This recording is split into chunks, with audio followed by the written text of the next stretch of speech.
Imaginez un monde entièrement virtuel où chaque personne peut partager des expériences, accéder à de nouvelles manières de communiquer, acheter des produits, jouer à des jeux. C'était l'idée de Mark Zuckerberg avec le métaverse Meta, une découverte qui allait révolutionner notre façon de voir le monde.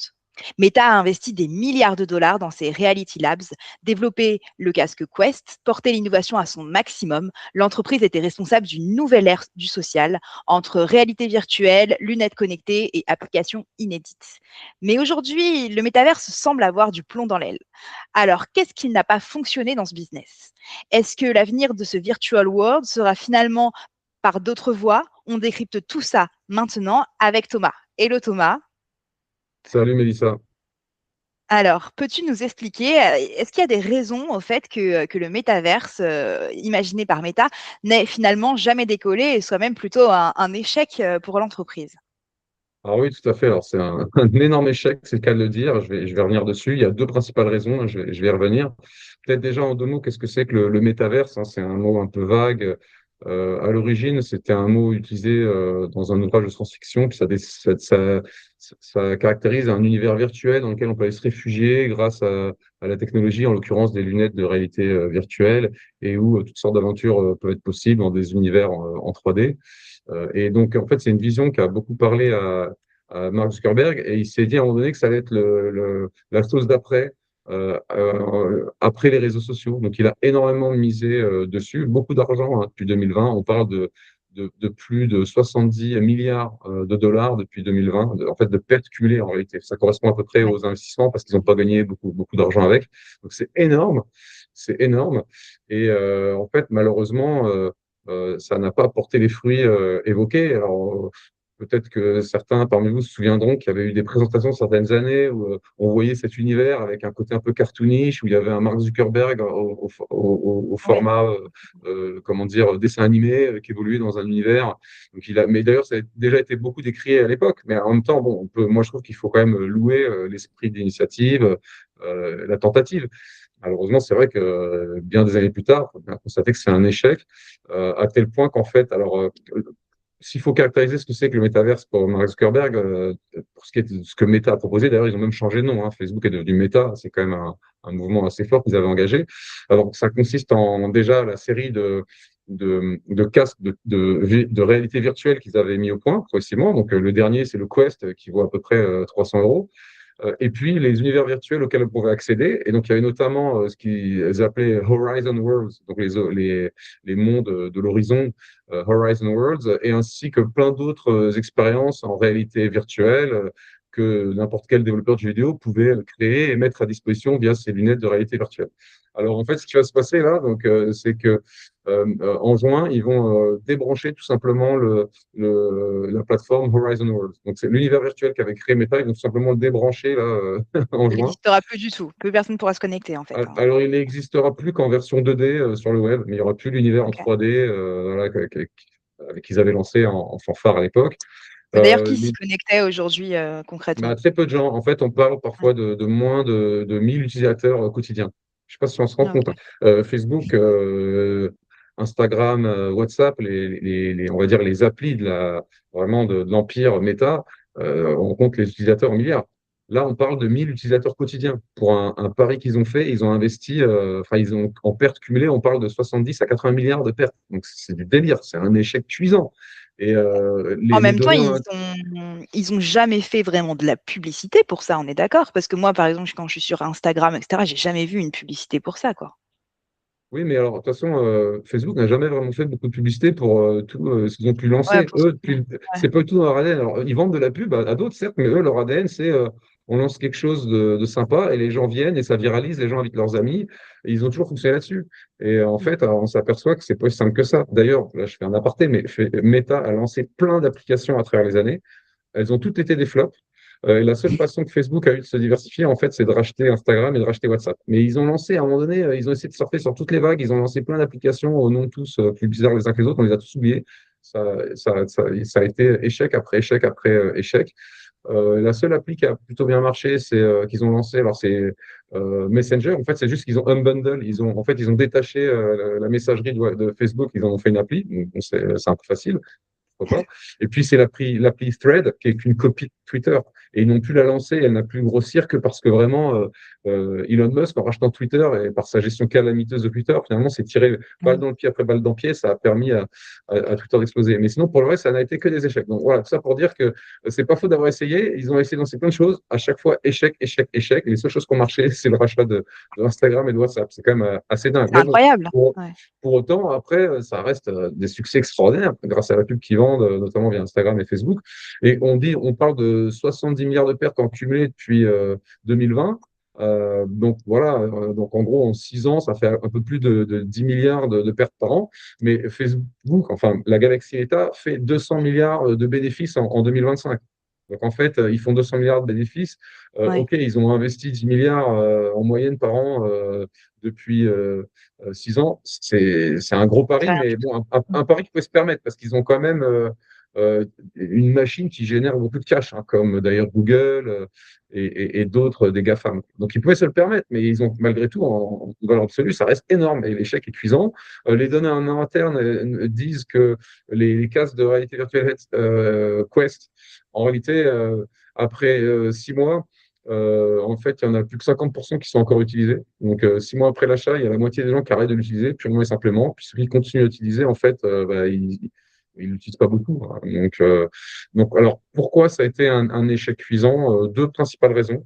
La première, c'est qu'en fait, il y a une énorme friction au départ. C'est faut s'acheter un casque de réalité virtuelle, ça coûte cher. On parle quand même de 300 euros. Les premières versions sont encore plus chères. Et puis, c'est pas très ergonomique, ça reste lourd, et l'autonomie n'est pas dingue. Donc, c'est Ouais, tu le pas. portes 1 heure, t'en as marre, quoi. Ouais, Même pas, oui, quoi. ouais, oui, il y a un côté abrutissant. Donc, ça, c'est Ouais, la bien première sûr. friction. Et l'erreur aussi, c'est de croire que ça, enfin, c'était d'avoir pensé que ça allait devenir un usage comme regarder son téléphone portable tous les jours, tous les 4 matins, enfin, toutes les 10 minutes. Bien sûr que non. En fait, c'était une niche au sein du jeu vidéo. D'ailleurs, par exemple, aujourd'hui, il y a des jeux vidéo très réalistes, mais est-ce que tout le monde joue aux jeux vidéo? Non. En fait, malgré les progrès incroyables dans les jeux vidéo, finalement, le nombre de gens qui jouent aux vidéos, c'est pas 100% des internautes, c'est un certain pourcentage des gens. Et en fait, vu les frictions additionnelles pour faire de la réalité virtuelle, ben, en réalité, la réalité virtuelle, c'est une fraction de ces amateurs de jeux vidéo. Et donc, en Et fait, est-ce c'est un, que un marché de niche. C'est un marché de niche. ah ouais, ouais. Ça pouvait pas être bien plus que ça, quoi. Et donc, évidemment, donc il y a pas de, on peut pas mettre en rapport la réalité aujourd'hui, ce que c'est, par rapport aux investissements qui ont été faits. Ils sont complètement plantés. Ils pensaient vraiment, mais en même temps, franchement, il faut quand même reconnaître que ben voilà, ils ont le culot d'y aller, d'y croire, de se lancer, ils ont investi. Il faut louer aussi cet esprit d'entreprise, finalement, d'initiative aussi. On peut pas glorifier seulement ceux qui réussissent. Même dans l'échec, je trouve que quelque part, il y a des vertus. Donc, bon, bah, c'est bien d'essayer, mais bon, raté, quoi. Complètement raté. Et est-ce que parce qu'on nous vend quand même, tu vois, le métaverse, mine de rien, hein, quand tu vois les films de Spielberg, et cetera, comme comme une future, quand même tu vois, un futur qui est plausible. Ce sera jamais le cas, du coup, le métaverse est mort et selon toi, on n'ira jamais vers ça? Ou c'est juste que là, c'est pas le bon moment, ils l'ont déployé peut-être un peu trop tôt et les usages, sont pas bons? Alors, ouais, très bonne question. En fait, le métaverse, à vrai dire, c'est un mot qui est un peu galvaudé. Ça veut dire plein de choses, les univers virtuels dans lesquels on se réfugie. En réalité, à partir du moment où tu n'es pas dans le monde physique en train d'interagir avec les gens autour de toi et que tu es sur ton téléphone, tu es déjà dans le Mmh. métaverse. Tu vois ce que je veux dire? C'est déjà une forme de métaverse. Quand tu es sur Ouais. des applis en train de te noyer à parler des gens à distance que tu vois même pas, tu es déjà dans le métaverse. Donc, en fait, on est déjà dans le métaverse. Donc, si tu veux, ce concept, il est flou, il est très vague. C'est juste que la vision incarnée par, enfin, comment dire, qu'a proposé Facebook, elle a fait un énorme flop. Mais en réalité, ça, c'est un peu l'arbre qui cache la forêt. La forêt, c'est qu'on est encore plus immergé que jamais dans le métaverse. On perd du temps sur toutes les applis de social media. C'est déjà une espèce de forme de métaverse. Maintenant, si tu parles d'un univers avec des petits bonhommes en 3D qui se baladent en version les Sims, ça, je sais pas, ça mettra plus de temps. Il faut peut-être croire que les gens, finalement, ça les intéresse pas. Ils préfèrent discuter à l'écrit. Ils n'ont pas besoin de s'embarrasser de tout un monde virtuel. Ils préfèrent directement chatter tout simplement à l'ancienne sur WhatsApp, tu vois. Maintenant, alors, ce qui change la donne, il y a plusieurs choses. Il y a l'IA qui change la donne et il y a le fait qu'il faut distinguer réalité virtuelle et réalité augmentée. La réalité virtuelle, tu es complètement immergé dans un univers, tu vois, tu es coupé du monde. La réalité augmentée, c'est très différent. Tu continues à évoluer dans le monde réel, mais on va rajouter des couches d'informations très pertinentes qui vont t'aider à être plus efficace dans ce que tu fais dans ce monde réel et voir qu'ils vont augmenter ton expérience, qu'ils vont la rendre encore plus intéressante, plus attrayante, plus addictive, plus tout ce que tu veux, tu vois. Et ça passe par différents devices, par des casques. D'ailleurs, il y a des casques qui font les deux, mais c'est juste que il faut que ce soit un casque qui laisse passer la lumière qui t'arrive, enfin, tu vois, ce que tu vois derrière toi, Oui. tu vois. Faut pas que ce soit complètement ça te coupe pas du monde. Et puis on rajoute comme ça dans ce que tu vois des informations. Tu vois, par exemple, tu es dans le monde réel et puis tu vois quelqu'un, puis on te rappelle qui c'est, on te donne son identité. Ah ouais, tu l'as rencontré tel jour la dernière fois, tu lui as dit tel truc, voilà le nom de ses enfants. Ah ok, tu vois. Ou alors tu es dans un environnement de networking professionnel, ah bah, voilà un tel, voilà ce qu'il fait dans la ville. Où tu te balades, tu es un touriste, tu te balades dans une ville, ah bah tiens, le bâtiment là, il était construit en telle année, ah bah tiens, dans cette rue-là, il y aura un truc sympa, tu vois. Euh, et puis ça va en fait, on est encore à la recherche comment dire, de l'objet en fait technologique et de sa forme. Est-ce que ça va être des lunettes? On se souvient des Google Glass. Ça avait Ouais. été aussi un flop parce que c'était pas encore, on pouvait pas encore faire bien grand-chose avec et c'était jugé très intrusif par les gens en face. Et donc bon, ça avait floppé. Mais là, il y a de nouvelles moutures qui apparaissent. Et à vrai dire, Meta, eux, ils ont fait des partenariats avec Ray-Ban pour les lunettes et ça, pour le coup, ça marche plutôt bien. Les lunettes avec une caméra qui permettent d'être dans la réalité, de prendre des photos. Je trouve que là, il y a peut-être quelque chose qui a du potentiel. Donc, est-ce qu'on parle de lunettes augmentées? Est-ce qu'en fait, c'est une caméra qui est planquée quelque part et en fait, le feedback, il n'est pas en mode visuel rajouté dans mon champ de vision, mais il est dans mon oreille, tu vois, c'est juste un feedback audio. Parce qu'on Ouais. s'aperçoit que maintenant, avec l'IA, qui est capable de comprendre et de répondre en temps réel, à l'oral, peut-être que le format audio est plus adapté. Tu vois, j'ai une caméra qui analyse tout ce qui se passe autour de moi. Moi, je parle, et donc il y a un micro qui est planqué quelque part dans le device. Et le device, ça peut être un pendentif, en fait. Tu vois, ça peut être un pendentif ou ça peut Ouais. être des écouteurs, des oreillettes. Alors là, on voit qu'Apple, évidemment, ils travaillent là-dessus. Il y a OpenAI qui travaille sur un tel device. Mais l'idée, c'est de pouvoir capter ce qui se passe dans le monde réel avec une caméra et un micro. Donc, ce que je vois et puis ce que je dis, poser des questions, et puis j'ai un retour. Alors, est-ce que ce feedback, il se fait, il y a plusieurs façons, quoi. Est-ce qu'il se fait sur ma montre? Est-ce qu'il se fait dans mon champ de vision parce que j'ai une lunette, voilà, de réalité augmentée? Est-ce qu'il se fait dans mes oreilles? En fait, tout est possible. Est-ce qu'à terme, il se fait parce que j'ai des implants dans le cerveau? Enfin, tu vois, on peut tout imaginer.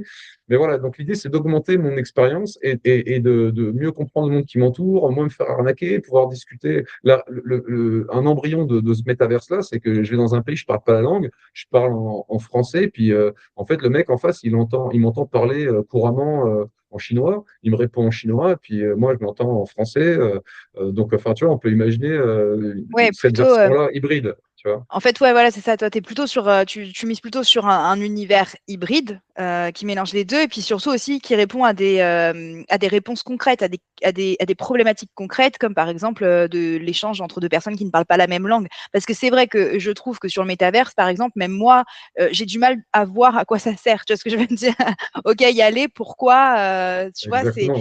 c'est plus facile quand tu réponds à une problématique que les gens ont déjà, comme échanger avec quelqu'un qui ne parle pas la même langue que toi, plutôt que de proposer une autre expérience où tu ne sais pas forcément ce que tu vas y trouver. Tu vas investir 300 € pour ça, c'est un peu compliqué, quoi. Bah oui, parce que si tu vas sur le Metaverse pour rencontrer les gens, pour discuter, en fait, tu as plein d'applis de rencontres ou de chat en fait, qui font un Ouais, screen qui peuvent cap, faire la tu vois. même chose, ouais. T'as pas Mm. besoin de t'embêter avec des petits bonhommes en 3D et tout. C'est un peu gadget en réalité, tu vois. Il y avait un côté très gadget dans cette Oui, parce version qu'en plus, du ils Metaverse. ont jamais réussi vraiment, dans mes souvenirs, à faire vraiment quelque chose de réaliste, quoi. Tu étais vraiment sur des petits bonhommes. Ah ouais, bah c'était assumé, c'était cartoonish, c'était assumé Ouais, ok. justement. Ouais. Mais alors maintenant, attention, parce qu'il y a aussi, typiquement, alors il y a un débat, c'est aujourd'hui, c'est quand même irremplaçable de se rencontrer dans le monde physique, Mm. mais parce que même en visio, on n'arrive jamais à recréer l'alchimie de la présence physique, etc. Mais en fait, ils sont en train de mettre au point des systèmes où bientôt, je vais vraiment avoir en face de moi enfin, un rendu presque en 3D avec des lunettes spéciales où j'ai vraiment l'impression d'avoir physiquement la personne en face de moi. Tu vois, c'est juste que si je passe ma main, bah, c'est comme un fantôme, tu vois, je passe à travers. Mais sinon, j'ai vraiment le rendu avec la 3D, avec Un hologramme, quoi.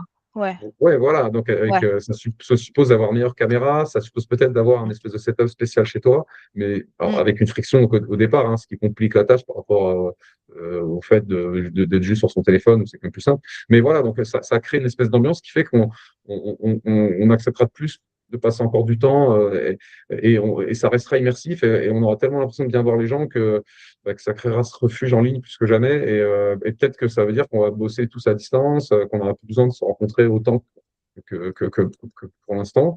Donc, ça pose plein de questions sur le télétravail, sur la façon d'interagir les uns avec les autres.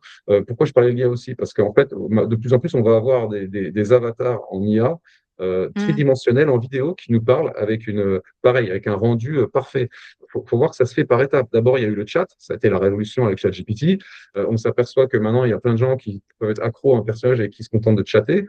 Il y avait eu Ouais, le film Her, je ne sais pas si tu te souviens, il y a quelques années. ouais, il y a Bah, longtemps, ouais. Ouais. voilà, voilà, ça fait déjà quelques années, mais alors là, c'était au-delà du chat, c'était avec la voix. Mais c'était que la voix. Il y avait pas de. Le gars, il tombe amoureux d'une voix, en fait.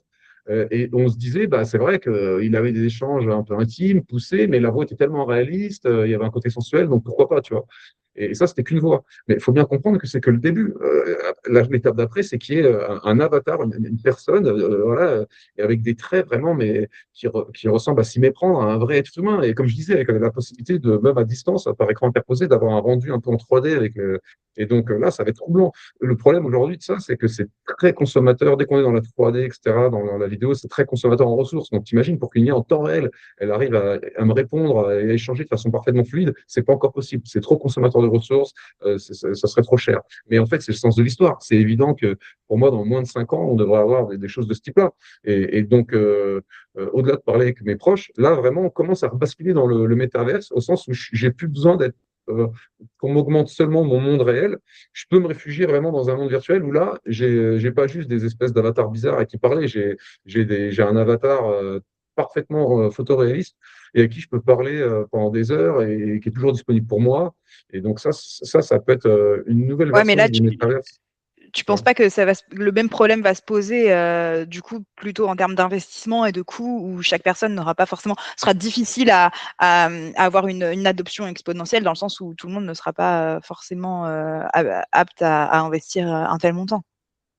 Ouais, mais alors justement, ce que je pense, c'est que sans parler effectivement du cas de figure où là, tu as ton setup chez toi et donc ça recrée Ouais. vraiment un hologramme parfaitement réaliste, il y aura une version intermédiaire où en fait tu discutes en visio interposée. Donc tu as juste besoin de ton téléphone, tu vois. Mmh.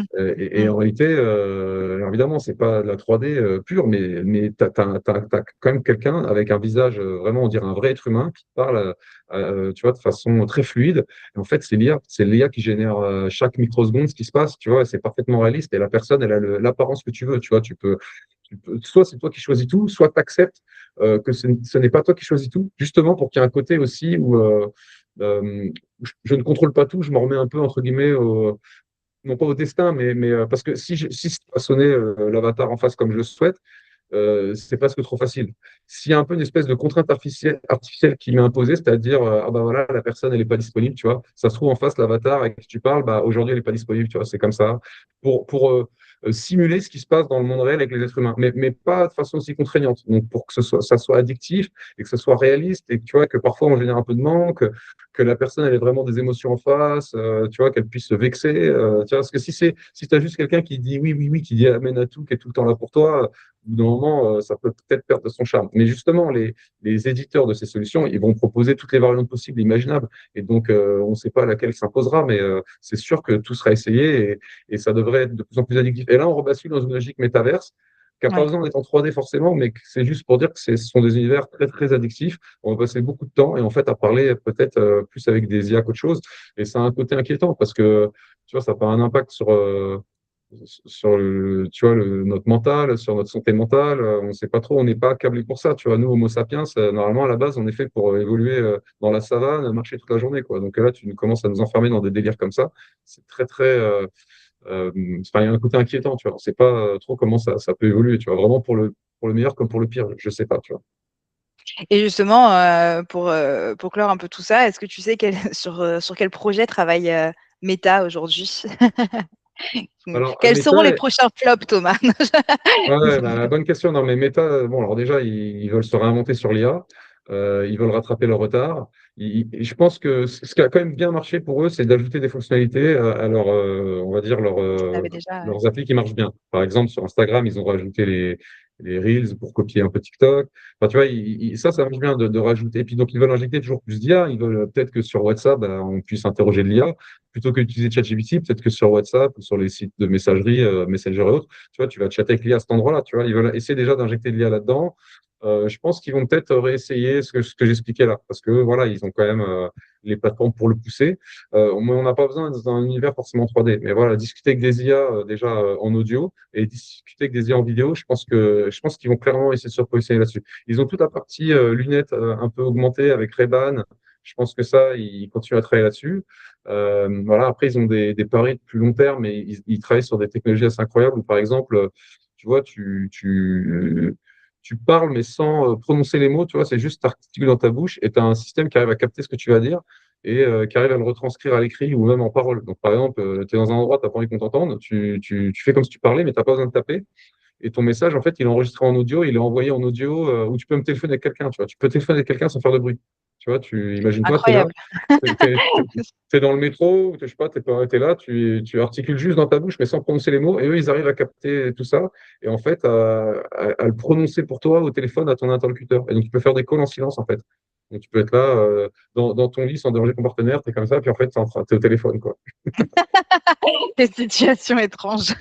Donc, ouais, non, mais ils travaillent sur des technos un peu comme ça. Ils travaillent sur des technos où tu peux contrôler un peu ce qui peut se passer à l'écran en faisant des mouvements de doigts, tu vois, juste parce que tu as un bracelet spécial qui mesure un peu les influx nerveux et les petits mouvements musculaires de la main, tu vois. OK, Et donc, ils arrivent à mesurer ça très finement et en fait, ça te permet, toi, de contrôler ce qui se passe à l'écran.